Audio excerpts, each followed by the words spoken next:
Bienvenue à Les Affaires Brassicole, votre balado sur l'entrepreneuriat brassicole du Québec, avec Leonardo Calcagno de Baron Mag. Alors, bonjour, je suis Philippe Bouchard, donc copropriétaire de la microbrasserie Anormalte. On est à quelques jours de notre lancement, donc voilà, je suis ici pour te parler, Leonardo.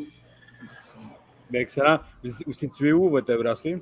On est situé au 350 rue du Havre à Chicoutimi, donc Excellent. au cœur de la ville de Saguenay.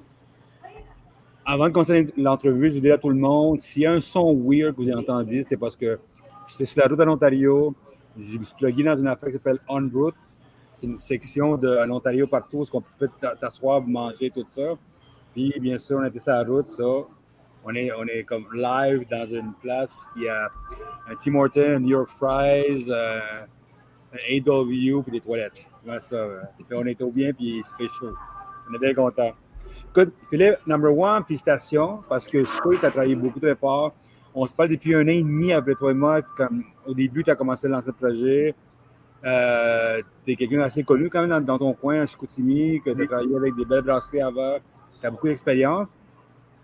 Puis je veux savoir, d'où vient l'idée de lancer la brasserie, je sais, par amour à la bière, comment on se connaît ça, mais pourquoi se lancer dans un moment, dans la pandémie, faire un projet, faire ça, se lancer dans un moment maintenant, comme tu le sais, avec des changements radicaux, que j'en parle avec des brasseurs à chaque jour. Où vient le projet, puis pourquoi ce projet-là? Ah ben tu sais, je pense que comme la plupart des brasseurs, vient un moment dans notre parcours où est-ce qu'on a envie de brasser pour nous, tu sais, brasser les trucs que nous on aime, puis être un petit peu le patron de notre business. Moi, ça faisait depuis quelques années que je caressais ce rêve-là. Puis il y a une opportunité d'affaires qui s'est présentée là. J'ai rencontré des partenaires, puis on a mis ça sur pied. Écoute, je te cacherai pas, c'était le rêve, mon rêve de brasseur d'avoir ma brasserie. Fait que ces gens-là m'ont donné l'opportunité là, de mettre mon plan en action. Fait que c'est ça, on est bien confiants, là. On a une belle équipe, on est bien entouré, puis on est bien confiants.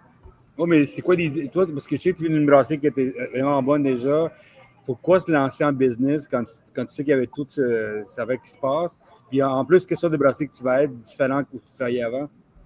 Ah ben c'est sûr que oui, il y a beaucoup de choix sur le marché, je suis d'accord avec toi.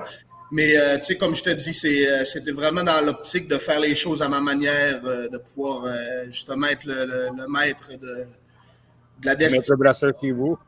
C'est ça, ouais, exact. Donc c'est dans cette optique-là. OK, mais quelle sorte de brasserie qu'on va s'attendre chez vous? Chez vous dans quelques jours, il y a une patineur, tu m'as dit que ça en vient. Oui. Et quand quelqu'un vient chez vous pour la première fois, quelle sorte de brasserie qu'on s'attend? Ben, évidemment, vu notre concept, c'est anormal, outre le jeu de mots, chez nous, on essaie de revisiter des styles existants, mais à notre manière, en ajoutant soit des ingrédients qui sont inusités ou des manières de faire qui sont propres à nous.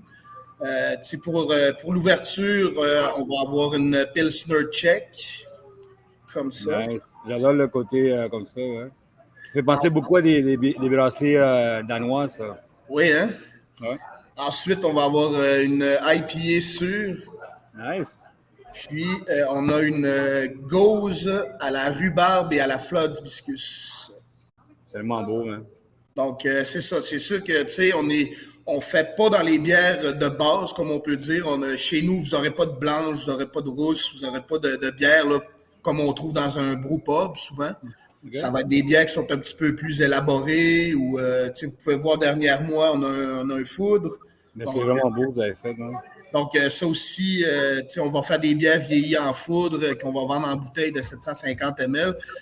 C'est des produits un peu plus nichés, si on peut dire, qu'on va développer ici. So, pourquoi aller chercher ce marché-là, comme tu sais, il est difficile des bouteilles? Malgré que moi, personnellement, je trouve que les bouteilles, c'est comme le vinyle de la bière, mais le monde, on revient à la bouteille tranquillement, puis c'est un bon move. Mais pourquoi aller dans un marché très niche, quand tu es quand même en région, à Chicoutimi, où ce que je connais pas assez bien le marché là-bas, mais est-ce qu'il y a un marché de niche, de bière, des consommateurs à ce point-là qui vont chercher des bières comme ça? Ah oui, tout à fait. Il y a un marché, le beer geek moyen au Saguenay, là, c'est la population de beer geek est en train de grandir OK. fortement. Puis non, non, il y a de la place pour nous, là, clairement. Justement, comme je dis, dans la région, il y a beaucoup de brewpubs. Fait que souvent, les Ouais. brasseries, ils vont avoir des bières qui sont plus de base, tu sais, si on veut, comme j'expliquais tout à l'heure, exemple, une blanche, La barbe, c'est impressionnant, ça fait là. Hein. oui, ben c'est ça, tu sais, comme je te disais, on sort un petit peu des sentiers battus, puis c'est ça ça va être vraiment ça notre créneau, tu sais, aller chercher ce qui est pas disponible justement ici, tu sais, que les gens de la région puissent avoir accès à des beaux gros jus bien savoureux, sans être obligé de faire des trades sur des groupes ou aller chercher des bières de d'autres régions, tu sais, c'est important pour nous ça. Oui, parce que c'est intéressant de savoir, nous autres, on s'attend tout le temps, le monde de la région, tu sais, c'est un peu préjugatif là-dessus. On sait que le monde de la région sont éduqués dans la bière, tout ça. Mais des bières comme ça, moi, je les verrais plus dans une place comme Montréal, où il y a une grosse population de monde, tout ça. Exact. Le fait que tu fais des bières comme ça, moi, je vois beaucoup d'importation en arrière de ça. Tu sais, c'est bien qu'ils vont voyager à travers, comme tu sais, des beer geeks. Je sais qu'au Saguenay, il y a des belles brasseries dans le coin qui ont fait du travail depuis 10 ans là-dedans à développer le goût, parce que je reçois beaucoup de bières de ce coin-là, puis c'est vrai que les bières sont vraiment impressionnantes. Tu sais. Parce que toi, ta vision à toi, c'est bien sûr avoir ta gagne à toi chez vous, mais également faire un peu de discussion dehors de ta région, parce que c'est quand même des bières intéressantes quand même. Oui, absolument. On va distribuer dans la région de Québec. Là, on va débuter notre distribution au Saguenay, mais OK. on s'attaque tout de suite à la région de Québec aussi. Puis évidemment, on va voir là, avec le volume qu'on a. Mais c'est très possible que vous voyez nos bières dans la grande région de Montréal, etc. Là. On a un bon réseau de distribution, donc ça devrait bien aller de ce côté-là. Côté grosseur de la brasserie, comment est grosse la brasserie? C'est combien de. Qu'est-ce que vous avez Ben, là-dedans en plus? en ce moment, on a un brewhouse qui est 10 hectolitres. Donc, 10 hectolitres. Nos fermenteurs, c'est 20 hectolitres. Donc, on a 5 fermenteurs de 20 hectolitres. On a, dans le fond, une Bright Tank de 3500 litres. Puis, on a une canneuse casque qui fait 25 cannes minutes. Donc, on est OK, quand vous même... êtes tous bien équipés, vous autres déjà? Oui, on est bien équipés. Puis, on a aussi un foudre de 2000 litres. Donc, ça nous donne là, 6 fermenteurs totalement. Là. OK, so vous avez même brasserie White Dream, pas mal. Ouais. Ouais. Mais pourquoi aller pourquoi aller chez les canneuses tout de suite? Pourquoi pas aller dans le mobile? Pourquoi aller chercher est-ce que c'est l'équipement usagé, l'équipement neuf? Oui, ben, toute notre brasserie a été achetée en usagé. Donc, on a acheté le brouhaha et les fermenteurs, c'est l'équipement de Croonen qui a fermé Oui. ses portes il y a quelques temps. Donc, c'est nous qui avons racheté l'équipement. Puis, j'ai acheté une canneuse et un BBT d'une cidrerie qui était à un de mes associés. Donc, lui transférait sa production ailleurs, puis il y avait ce matériel-là disponible. Donc, on a sauté sur l'occasion. On a payé un prix vraiment très raisonnable. Donc, c'était intéressant pour nous. Peux-tu nous parler un petit peu des associés? Vous êtes 4, je pense, là-dedans? Oui, c'est ça. On est 4. Dans le fond, il y a moi, Frédéric Simard, qui est copropriétaire de la cidrerie Jolly Rouge. Ah, OK. Probablement. Ensuite, Patrice Bouchard, qui est un homme d'affaires de la région, qui est propriétaire de plusieurs entreprises, qui est ingénieur. Donc, lui nous a aidé du côté financier, au côté logistique, de tout ça. Puis ensuite, il y a la microbrasserie du Saguenay, mieux connue sous le nom de La Voie Maltais, qui est aussi là, investisseur puis copropriétaire avec nous. OK, c'est un peu une branche à eux autres de faire ça avec eux autres. Est-ce que non, c'est pas tout à fait une branche. Il faut bien saisir. Eux, dans le fond, c'est un partenaire financier seulement. On n'est pas une branche de La Voie Maltais. T'sais, on a nos produits bien uniques à nous, puis on n'est pas un club école de La Voie Maltais. Mais c'est ça. Eux nous, on va profiter de leur réseau de distribution. Ben oui, ça je l'ai dit. De l'achat de matières premières via leurs canaux. Donc, on fait des économies pour les canettes, pour les boîtes vides, etc. Donc, c'est un bel avantage. Puis, c'est ça, dans le fond. On est 4, on a 25% de la compagnie chacun. Donc, on est 4 parts entières. Mais c'est vraiment intéressant, le fait qu'on voit souvent maintenant des brasseries qui se lancent, qui ne prennent pas cette avenue que tu as pris, vraiment avoir le fait que la Voie Maltais sont très bons dans la vente, oui. l'ouverture de compte, ils ont beaucoup d'expérience dans la restauration, tout ça. Exact. Bravo, félicitations. Puis en même temps, la gang de Jolie, eux autres font des bons produits, extrêmement en canette déjà, tout ça. Et voilà. C'est intéressant de savoir, est-ce que tu penses que c'est un modèle d'affaires que le monde devrait copier ou aller chercher des partenaires forts comme ça? Bien, évidemment, avec justement, comme tu disais tantôt, le marché est tellement rendu saturé et faut tirer son épingle du jeu. Donc, c'est sûr, de notre côté, on a misé à avoir des bonnes fondations solides au niveau financier. Puis, justement, ça passait par là. Fait que, oui, je pense que les brasseries, si je peux donner un conseil à ceux qui veulent se lancer, c'est sûr qu'avoir des partenaires comme ça, évidemment, c'est réconfortant. Puis, ça nous aide à éviter certaines erreurs que des entreprises en lancement vont faire. La Voie Maltais, ça fait 20 ans que ça existe, donc ils vont nous éviter bien des erreurs là, avec leur expertise. Mais moi, j'ai parlé souvent avec le directeur du marketing, sa vision de mettre en place ses ventes, tout ça, je pense depuis 15 ans qu'il travaille pour les autres, puis c'est mis en place. Puis je trouve ça intéressant. Puis est-ce que tu penses avec ça, tu vas pouvoir grossir plus vite que tu penses ou vraiment tu veux commencer à mettre ça, vraiment marcher pour te courir? Ah ben, c'est sûr qu'on espère grandir, on espère avoir de la croissance comme tout le monde. Mais c'est sûr que, je te cacherai pas qu'on se voit déjà dans une phase 2. On a déjà un plan de phase 2, un complexe brassicole là, sur le bord d'un cours d'eau. Tout ça, c'est déjà dans nos plans. Donc, on espère se rendre là, mais c'est dans notre idée. Est-ce que vous lancez dans la bière sans alcool aussi dans pas long, des affaires comme ça? Parce que je sais que la gang de Voie Maltais, c'est très fort, c'est ce qu'ils font dans la bière sans alcool, tout ça. Tu sais. Pour le moment, c'est pas dans nos plans. Je dis pas que ça arrivera jamais, mais pour l'instant, c'est pas dans nos plans. OK. Toi, c'est sûr, comme je disais au début, l'industrie change. Je suis content de savoir ce que tu viens de dire. Pourquoi la canette? Pourquoi pas mettre plus dans le brewpub? Pourquoi, je sais que tu as des bons partenaires de distribution, tout ça, mais pourquoi mettre en place un système comme ça quand tu sais que le brewpub fait plus de cash? Pourquoi pas créer d'autres brewpubs ailleurs de la normale? Bien, déjà, justement, au Saguenay, comme je disais tout à l'heure, il y a beaucoup de brewpubs. Il y en a plusieurs. Puis, nous, vraiment, notre vision, c'était une usine de production avec un mini salon de dégustation. Tu pouvais venir chez nous boire des canettes, mais il n'y a pas de bière en pression, par contre. Donc, on a misé beaucoup sur la distribution, justement, de nos produits là, dans la région, sur les tablettes et à l'extérieur là, de la région. C'est quand même coquille parce que tout le monde veut se lancer dans le fût, tu sais, dans le fût de maison, tout le kit. C'est vraiment coquille cette histoire-là. Puis toi, il y en a fait comme tu montes ton nom anormal, des gens comment c'est écrit, tout ça. Je viens de voir tes cannes. D'où vient l'idée en arrière de tout le branding, tout ça? L'idée, c'est mon associé Fred qui a développé ce branding-là. Mais tu sais, on est parti à partir d'une séance de brainstorming, si tu veux. On s'est dit, bon, quelle vision on a à propos de nos bières. On a parlé de notre manière de travailler qu'on s'est dit qui est anormal. Là.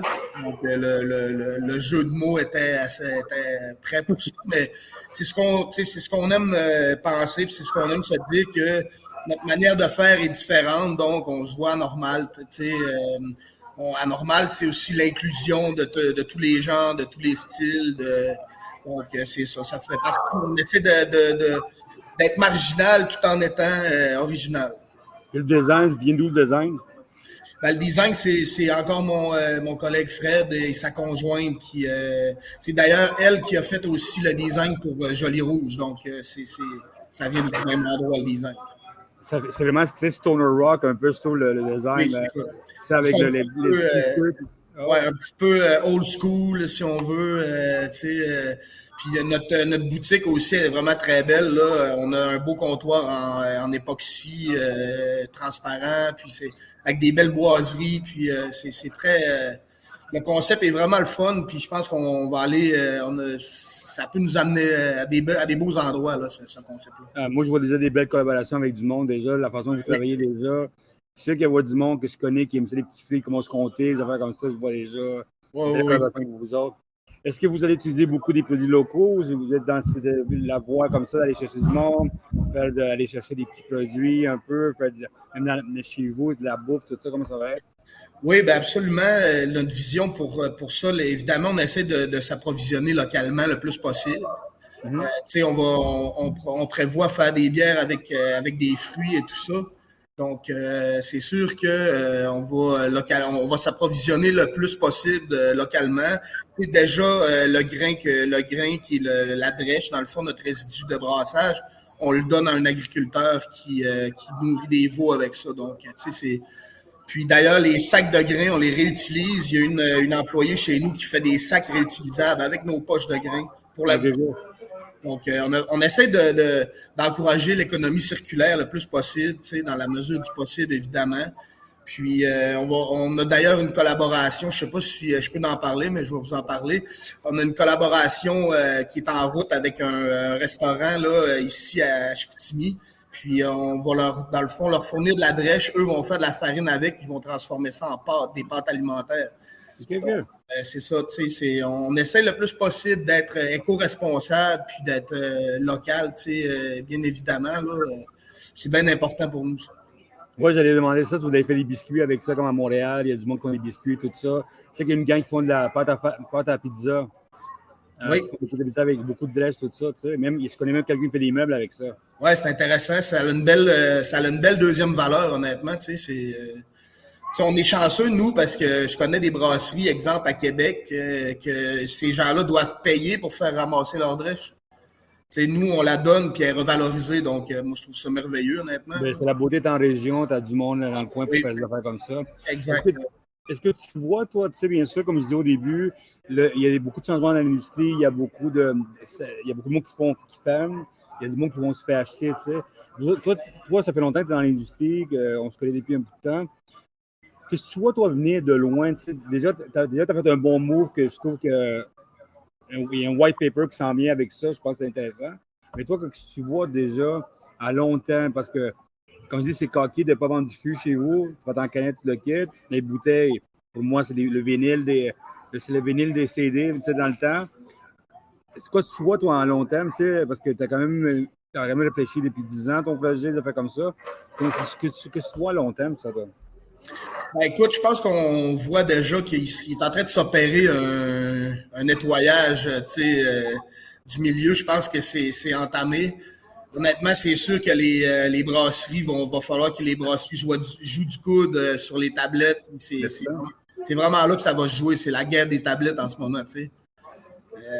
Donc, c'est important pour une brasserie qui est de bien choisir son distributeur, de bien choisir son design. Tout ça, on voit, c'est dans les petits détails, je pense, que la différence se trouve. Honnêtement, il y a beaucoup de produits en même temps, mais pour vraiment, je pense que ça va s'épurer. Mais il y a des consciences il y a des prises de conscience qui doivent être faites. Il y a de la compétition, puis il faut être sérieux dans ce qu'on fait, puis il faut bien réfléchir aussi à nos stratégies. Là. C'est important parce que on le voit, là, avec l'histoire du trèfle noir, entre autres. Les conglomérats sont en train de se resserrer ensemble. Donc, c'est ça. C'est important d'avoir des bonnes affiliations pour d'être solide dans son réseau de distribution, dans son branding, etc.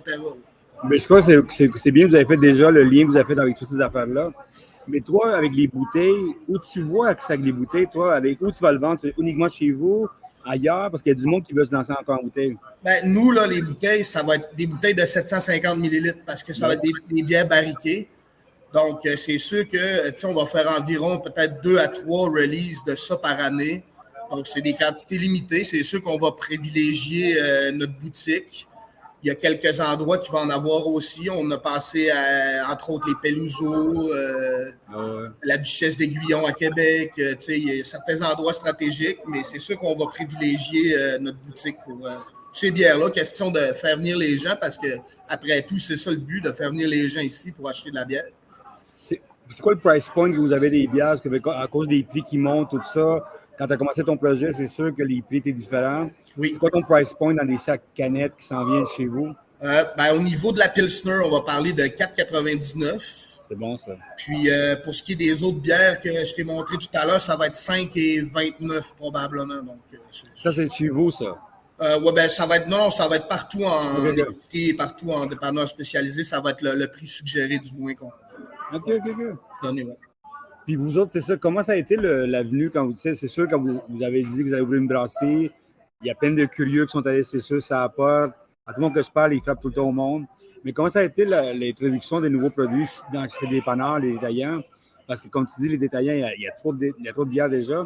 C'était quoi l'histoire que vous avez racontée aux autres pour que ça soit dit, on est différent, on n'est pas pareil comme les autres? Ben, ça, c'est vraiment l'équipe de vente de la Voie Maltais qui s'est occupée de nous ouvrir les portes. Fait que, tu sais, eux, c'est des gens d'expérience. Dans le fond, on a fourni une espèce de pedigree de l'entreprise qu'eux pouvaient amener avec eux, puis, tu sais, vraiment faire goûter les produits, puis séduire les détaillants, si on veut, là. Ben oui. C'est ça, on a 6 vendeurs à notre disposition sur la route, donc... c'est impressionnant déjà comme attaque, ça. Oui, c'est ça, ça ouvre des portes là, à bien des endroits, donc c'est ça, c'est ça notre stratégie de ce côté-là. Et vous allez commencer à faire des festivals cette année ou cette année c'est encore trop jeune? Vous avez fait stagner tout le temps les festivals là-bas? Oui, ben on devrait faire Saguenay, Alma, Dolbeau et peut-être un autre si on a assez de bière, évidemment. Là, tout dépend de ça. Tu sais qu'il ne va pas avoir cette bière, tu le sais ça, man. C'est toujours comme ça. Genre, je parle avec beaucoup de brasseries, ils ont coupé les festivals à cause de ça, il n'y a pas cette bière jamais. Ben, c'est ça, là. On a déjà commencé à faire des fûts de certaines bières en prévision de ça, mais on va voir comment ça va aller. C'est sûr, de la manière que c'est organisé ici, le site du festival de Saguenay est juste l'autre côté de la rue, en face de notre brasserie. Donc, je sais qu'à Saguenay, on va vendre vraiment beaucoup de bières parce que ça va être notre premier festival. Donc, on va être la nouveauté, on va être la saveur du mois, si on peut le dire. Fait que, ouais. Il faut le payer les clients. Est-ce que vous autres, vous pensez à faire un cidre? Est-ce que parce que vous avez quand même Montjoly qui est à côté comme partenaire, est-ce que vous pensez au cidre? Le cidre explose, le cidre en can, le cidre en bouteille? Ben, c'est certain qu'on va probablement collaborer là, sur certains produits hybrides, bière et cidre. C'est certain, mais pour l'instant, non, on n'a pas de pensée de fabrication de cidre. Là. On va sûrement collaborer, comme je dis, là, avec Normal et Joli Rouge, c'est certain, mais pour l'instant, non, c'est pas dans nos projets le cidre. Des formats 355 à long terme, ça te tenterait? Des packs, notre canneuse le permet. On peut faire du 473 et du 355. Mais le 355, par expérience, les détaillants ont de la misère à placer ça en frigidaire parce que la majorité des cannes sont 473. Donc, souvent, on va se retrouver dans un endroit moins visible ou en bas de c'est un format qui est beau, qui est pratique, mais pour les détaillants, c'est moins apprécié. Donc, on y avait pensé, mais on a vraiment décidé d'y aller avec le 473 parce que c'est le format qui est vendu partout. Oui, c'est parce que nous autres, on voit beaucoup de plus en plus dans les gros distributeurs comme IGA, Métro, de plus en plus 355. Tu vois Unibrew qui vient de lancer son 355. Oui. Mickelson, tout ce monde-là sont en train de faire ça pour faire des packs d'été, des affaires comme ça. Oui. C'est sûr que ce qu'ils veulent, ces brasseries-là, ce qu'ils veulent, c'est aller chercher une part du gâteau des grandes brasseries qui font des packs de 12, tu sais. Parce qu'en ce moment, les gens reviennent un peu à ça aussi, tu sais. Il y a toujours le 12 pack de macro-brasserie à 19,99. Ben, souvent, ça attire les gens, ça, tu sais. Le price point, ça joue pour beaucoup, hein. À 100% avec l'inflation, tout ça, man, c'est sûr. Puis en plus, je suis content que vous avez contrôlé votre inflation quand même, à garder les prix. Oui. Une patineur à ce prix-là, c'est un très bon prix déjà. Oui, absolument. Puis on tenait aussi à avoir des prix qui reflètent le marché un peu. Ouais. Ça aide dans le top du range. On se tient, une Pilsner, c'est ce que ça coûte. Puis, les autres bières, ben, c'est des bières sûres. Donc, c'est sûr que c'est plus travailler un peu avec des fruits, avec des houblons, tout ça. Mais je pense qu'il ne faut pas trop être gourmand parce que sinon, on va diminuer notre volume automatiquement en faisant ça. Oui, mais écoute, Philippe, félicitations encore. Ben, merci. Bien hâte de goûter à tes bières de fruits parce que je sais que ça va être. Qu'est-ce que tu faisais, man? Je pense que ça va être vraiment bon. Félicitations, j'ai bien hâte d'aller vous visiter. Je sais, je promets tout le temps au monde de Saguenay que j'allais visiter un jour. Oui, tu seras bienvenu. L'été difficile, l'été tout le temps. Écoute, félicitations, bonne ouverture, bien sûr. J'ai hâte de goûter à vos bières. Puis, si on est dans le coin, on va les visiter. S'il vous plaît, tout le monde, allez visiter cette nouvelle brasserie. Il y a déjà du monde qui m'ont envoyé des bons feedbacks là-dessus déjà. C'est même pas ouvert encore. J'ai hâte de voir ça. Donc, si je peux me permettre, on ouvre vendredi le 3 mars officiellement. Donc, vous êtes invités en grande pompe, tout le monde. Ben, excellent. Ben, merci beaucoup, Philippe Bouchard. Je m'excuse tout le monde s'il y a un peu de bruit. À côté de moi, il y a des Filipinos qui mangent. Il y a Tim Martin qui vient d'ouvrir. So, that's it. Mais écoute, merci encore, Philippe. J'ai bien hâte d'écouter. Bien hâte de vous voir dans l'été. Là. Merci à toi. À bientôt, mon ami. Take care. Salut, bye.